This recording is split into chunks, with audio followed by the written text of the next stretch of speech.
Can you open the door? Open the door when I tell you!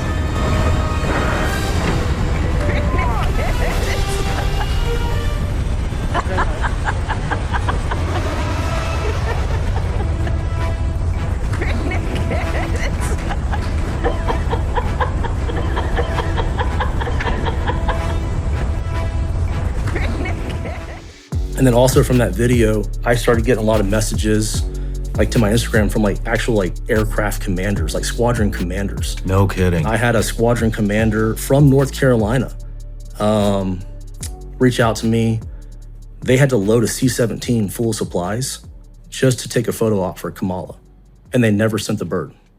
Wait a minute, what? They loaded an entire C-17 full of supplies for the hurricane victims just for Kamala to go there, take a photo, take a video, and they never sent the C-17. It was just Are you full. serious? Yeah, that was a National Guard, North Carolina National Guard unit. That was a 06 that reached out to me. And then I had another. He reached out to you to tell you that they did a photo op and with the intention of never sending. Never sent it. It was just a photo op. You want a serious leader, and you want a leader who's not going to lie to you. Yesterday on our friend Sean Ryan's show, there was a National Guardsman who came forward saying that Kamala Harris loaded up a massive C-17 with a bunch of props that were supposed to go to storm victims, potentially in your state, Congressman, and that it was all for a photo op. None of the material ever made it to the actual disaster zone. None of the storm victims ever got the supplies that Kamala Harris took the photos with, and they just put them all away. And many are saying that this is utterly disqualifying and a massive insult off the backs of people who've lost everything and hundreds of people who've lost their lives. Since this affected your state and your district, your comment on this breaking news, Congressman. Well, total disgusting behavior by Kamala Harris, but it's totally expected. She's desperate and just the wasted time and the wasted effort. That's why I don't go up there for the photo ops. You know, everybody's like, Burchett, you know, and I say it's technically Diana Harshberger's district where it happened, but our district's a butt, and I know all those folks up there. And yeah, it just shows you their desperation and just how dirty they are, that they would use these men and women for this type of a deal. And she has no clue about what's going on. Also, I want to tell you, bringing in Obama and Clinton just shows you how desperate they're dusting off their, you know, nobody knows who those folks even are. These young folks don't care. And you know, get out of my way. Why are all these cameras here? They don't care about that. You're the only one with any guts, man. I was giving you a virtual high five during that. But yeah, I'm so over them. And when I get back to Washington, that's the first thing we need a reorganization of FEMA. That is completely, I mean, it's like the Department of Education.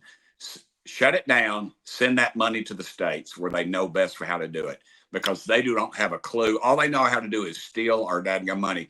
And then they'll tell you, oh, but we didn't send that money to the illegals. The hell they didn't. They sent over $1 billion. They run it through, but they'll say, well, that's another channel. That's another this. No, it isn't. It's straight out of yours in my back pocket. That's where it comes from. And they think it's unlimited. And right now it's, you know, we're taking it from our great grandchildren's money. And that is exactly what they're doing. They are, why, you know, the trouble it is, these NGOs, you know, the non-government organizations that they created these things because they can do it better than government. Well, they let a bunch of crooks run the thing, and then they set these crooked organizations up. We need some better oversight over that. I still think the best way to get it is through the local folks, it's through the churches, it's through the communities, it's through the Samaritan's purses of the world. And I'm not a fan of the Red Cross. You know, people give all this money to the Red Cross and they pay all these salaries and they got all this stuff going on. They'll get ticked off that I said it, but I don't care. I'm over it. I'm just over it. Do you think that Kamala Harris should be investigated to see if she was actually using the U.S. military as a campaign prop? Absolutely. But who's going to prosecute her? That's the thing. You know, everybody, we write these strong letters, you know, next week we're going to write one with all capitals, cats, you know. I mean, what the hell? And that's what bothers me. The left wing, the AOCs of the world, Marxist. They were elected as a Marxist. Yet, what bothers me is these dadgum gutless Republicans we got. That's why you got to have Trump in there, because he will stiffen their spine or he will run them off, and they know it. And you'll see them all just on the bandwagon. They'll be patting him on the back. All these left-leaning Republicans that have no guts to cut the funding out of these organizations. They play ball with them, and that's why we're $35 trillion in debt. Would you serve on the Elon Commission to cut the government? 100%. But I would say let Elon be on the Elon Commission. Because what you're going to do is too many. I don't want a hearing. Oh, let's do some hearings, and then 12 weeks later we're going to issue a report. And look. Americans want their pizzas in 30 minutes or less, and that's about our dadgum attention span. We move on to the next. I used to say when I was the county mayor, there's going to be another wreck on Western Avenue, unfortunately, and there always was. What that meant was that there's always going to be something else to take you out of the news. Turn Elon loose, brother. He'd be like a dose of salts through Washington, D.C., and he would. And I tell you who. What's the Indian fella? I always forget his name. Help me out. Vivek Ramaswamy? Yeah. I can't ever remember his dadgum name. I've got a huge Indian population in my district, and they're wonderful. They're capitalists and they're hardworking folks. But yeah, get those two together and let's figure it out. Because here's what's going to happen. You're going to cut somebody's job, and it's going to be somebody's cousin or something, whatever. And they're going to be, the Republicans, hey, we can't do that, man. That's a lot of funding in my district.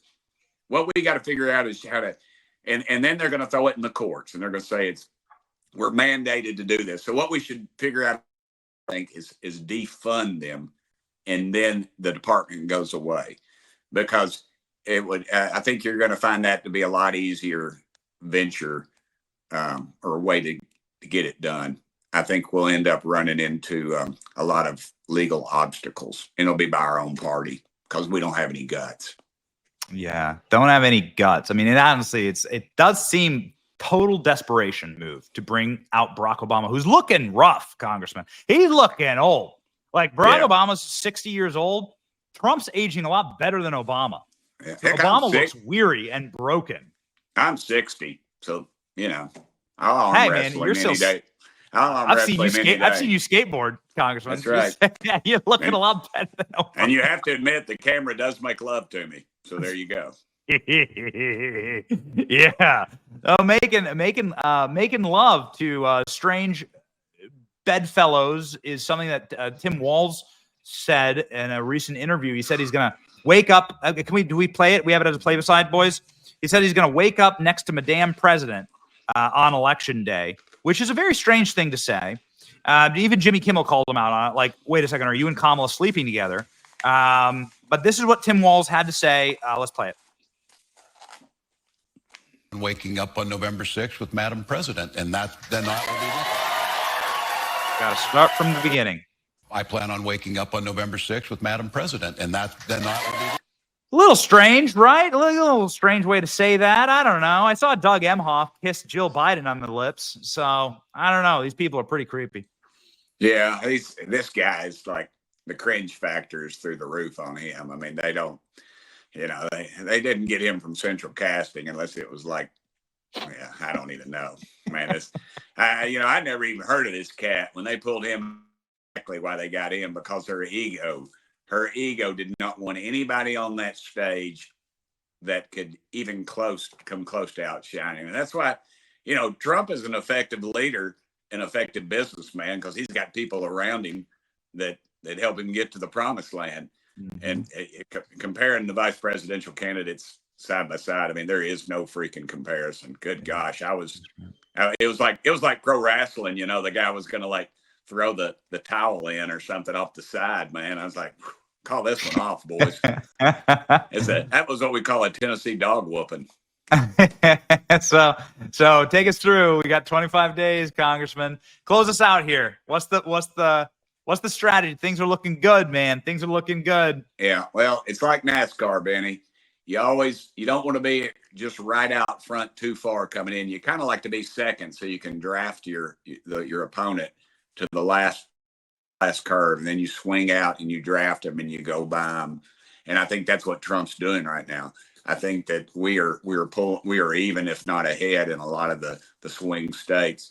But I'd warn people about the overconfidence level, and I would warn them about the cheating and everything going on, that we got to get to the polls in big numbers, even in safe states like Tennessee, because that sends a message out to the rest of the country when they pull that, they slide that over, and the ABC, NBC, CBS, and CNN talking heads start crying, which they will. So I believe we're in a great spot right now. I believe Trump's strategy is working out, because I think they just need to let Kamala Harris talk. And the more she talks, the stupider she sounds. And she is a bad combination. She's not very smart, and she's mean. And that is a horrible combination, especially when you think that person will have the nuclear codes and be in charge of another 4 years. And America can't afford $600 more a month out of their pockets.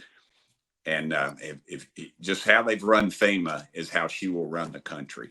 So America needs to wake up, and we need to get to the polls. And these preachers need to get off their butts and start preaching the gospel. Yes, that's exactly right. Otherwise, we'll have people like Bill Clinton be allowed on the campaign. How is he allowed? How is Bill Clinton allowed? Bill Clinton is a serial womanizer and abuser. Doug Emhoff is credibly accused of assault. Where's the Me Too movement? Where's the Me Too movement crazy, now? Man. It's just crazy. Okay, really quickly. You said the Democrats make fun of the Clinton body count in the gym. Hold on. Did you slip that one by me, Congressman? You said that at the start. Listening. Did I say that? Now you're going to find out that I've committed suicide by shooting myself in the back of the head 12 times. Everybody makes fun of it. They talk about it all the time. They joke about it. They don't care. It's about staying in power. And that is the gross reality of American politics today. All they want to do is get through the next election cycle. They don't care about the $35 trillion in debt. They don't care that we've had 14 million people come over the border. As long as it props their numbers up, they don't care about that more people died from fentanyl than died in the Vietnam War. They don't care about any of that. All they care about is being in power, because they cared about it, they would have stopped it. They don't want to stop it because it keeps them in power, and that's the name of the game. Power, control, corruption, money. That's what runs Washington, D.C., and we can change that. We can change it. What a beautiful ring of a bell to send us off into the weekend. The great Congressman Tim Burchett. Follow the congressman. What are we at now? You've been blowing up. You've been blowing up, Congressman. Boys, put him up. 100. I don't know. What have we got? No, X.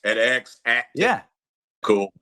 And then I've got like a congressman for Tim Burchett. Hey, you can go on my website, Burchett for Congress. We're not taking any contributions right now, because I'm telling people I've shut down my contributions, told them to send it to those poor folks up in Upper East Tennessee and North Carolina, Georgia, and Florida now.